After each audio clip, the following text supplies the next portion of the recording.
అందరూ ఎలా ఉన్నారు? బాగున్నారా?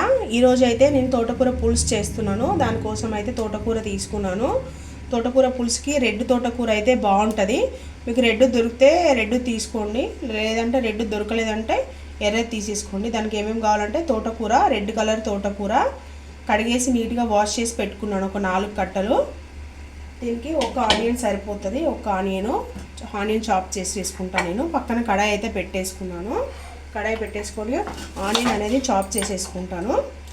ఆనియన్ చాప్ చేసేసుకొని ఆవాలు, జీలకర్ర, మినపప్పు అలాంటివన్నీ వేసేసుకోవాలి పోపులో. ఈ తోటకూర అనేది ఎర్ర తోటకూర ఎప్పుడు దొరికినా తినండి. అసలు చాలా అంటే బ్లడ్ లేని వాళ్ళకి చాలా మంచిగా బ్లడ్ వస్తుంది, ఇంప్రూవ్ అవుతుంది. మనకి బీట్రూట్ కంటే కూడా చాలా బాగా ఇంప్రూవ్ అవుతుంది ఇది. దానికి నేనే సాక్ష్యము. నాకు అట్లనే లేకుంటే డాక్టర్ చెప్తే నేను అట్లనే తిన్నాను, కానీ చాలా ఇంప్రూవ్ అనేది వచ్చింది. బ్లడ్ అనేది బాగా దొరికితే కంపల్సరీ తెచ్చుకొని తినండి. రెడ్ తోటకూర అనేది మంచి ఐరన్ కూడా, కాల్షియం కూడా, ఆకుకూరలు అన్నీ కూడా మంచివే కదా. ఆనియన్ అయితే ఒకటి చాప్ చేసేసుకున్నాను. దీంట్లో ఏమేమి వేయాలంటే చూడండి, కొద్దిగా శనగపప్పు, పోపు సామాన్లు ఉంటాయి కదా మామూలు, ఆవాలు,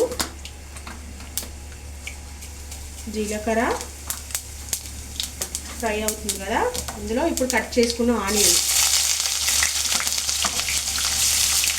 కొద్దిగా కరివేపాకు వేసేసుకొని ఒక 2 నిమిషాలు అనేది మంచిగా ఫ్రై అనేది చేసుకోవాలి. అవుతుంది కదా. ఒక స్పూను జింజర్ గార్లిక్ పేస్టు, ఇది కూడా పచ్చివాసన పోయే వరకు మనం జింజర్ గార్లిక్ పేస్ట్ అనేది వేయించుకోవాలి. ఇక్కడ ఎన్నో టమాటాలు మనం సన్నగా చాప్ చేసి పెట్టుకొని టమాటాలు కూడా వేసుకోవాలన్నమాట. ఈ తోటకూర పులుసు అంటారు, తోటకూర ఇగురు కూడా అంటారు, పులుసు కూడా అంటారు. ఇది ఇట్లా ఫ్రై అవుతుంది కదా. ఇప్పుడు దీంట్లో పసుపు అనేది యాడ్ చేసుకోవాలి. అల్లం వెల్లిగడ్డ పేస్ట్ అంతా పచ్చివాసన పోయే వరకు వేగింది కదా. పసుపు యాడ్ చేస్తున్నాను, సరిపోతుంది. ఒకసారి కలిపేద్దాము. కలిపేసి తోటకూర ఉంది కదా, ఈ తోటకూర అంతా కూడా ఇందులో వేసేస్తున్నాను. రెడ్ తోటకూర అనేది టేస్ట్ కూడా చాలా బాగుంటుంది. చూడండి, ఈసారి మార్కెట్కి వెళ్ళినప్పుడు మీకు దొరికితే కానీ ఈ తోటకూర పులుసు చాలా బాగుంటుంది, ట్రై చేయండి ఒకసారి.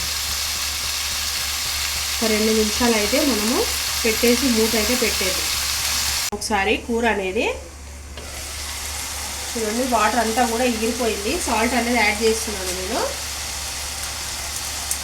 టేస్ట్కి తగినంత సాల్ట్ వేసేసి కూడా ఇంకొక 2 నిమిషాలు మనం మూత అనేది పెట్టేసుకోవాలి. చూడండి, తోటకూర అనేది బాగా మంచిగా లేతగా ఉన్నది తీసుకోవాలి, చక్కగా మనకి కుక్ అయిపోతుంది. తోటకూర అనేది కాడంతో సహా వేసుకోవచ్చు మనం, లేతగా ఉంటే అన్నీ మంచిగా ఇట్లా లేతగా ఉండాలి. చూడండి, ప్రతి ఒక్కటి మంచిగా ఇది రూట్స్తో కలిసి పీకేసినారు, రూట్సే పీకేసినారు మంచిగా. ఇట్లా ఫ్రెష్గా ఉన్న తోటకూర తెచ్చుకోవాలి, రెడ్ కలర్ దొరికితే. ఇంకొక 2 నిమిషాలు అయితే మూత అనేది పెట్టేద్దాం. ఒకసారి తోటకూర పులుసు అనేది, టమాటా చూడండి చక్కగా మగ్గిపోయినాయి. ఇప్పుడు కారం అనేది యాడ్ చేస్తున్నాను.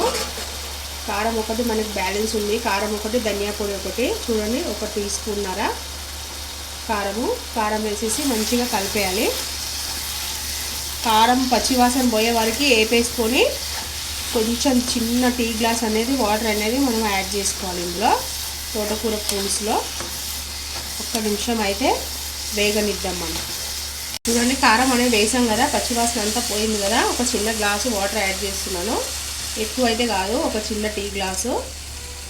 ఇప్పుడు ఇది మంచిగా టమాటా పులుపు అంతా కూడా మంచిగా అంతా కలిసిపోతుంది, కూరకు అనేది అంతా కలిసిపోతుంది. ఉప్పు కారం అంతా చెక్ చేశాను, పర్ఫెక్ట్గా సరిపోయింది నాకు. ఒక 2 నిమిషాలు అయితే మూత పెట్టేద్దాం. మనము కూర అనేది, పులుసు అనేది కొద్దిగా ధనియా పొడి, ఒక చిన్న స్పూను ధనియా పొడి, కొంచెం కొత్తిమీర కూడా యాడ్ చేసేయాలి ఇప్పుడే. ధనియా పొడి ఫ్లేవర్ కోసము కొంచెము కొత్తిమీర అనేది యాడ్ చేసేస్తున్నాను. స్టవ్ అనేది ఆఫ్ చేసేస్తున్నాను.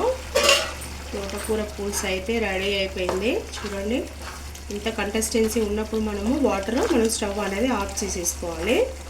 స్టవ్ అయితే నేను ఆఫ్ చేసేస్తున్నాను. ఆఫ్ చేసి సర్వింగ్ బౌల్లోకి అయితే తీసేసుకుంటాను.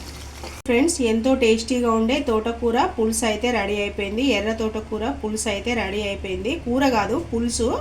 ఇది ఇది రైస్కు చపాతీలోకి ఎందులోకైనా చాలా బాగుంటుంది. ట్రై చేసి చూడండి. ఓకేనా ఫ్రెండ్స్, కొత్తగా ఎవరైనా ఛానల్ చూసే వాళ్ళైతే ఛానల్ అయితే ప్రతి ఒక్కరు సబ్స్క్రైబ్ అయితే చేసుకోండి. ప్రతి ఒక్క వీడియోకి లైక్ అయితే చేయండి ఫ్రెండ్స్. ఓకేనా, బాయ్ బాయ్.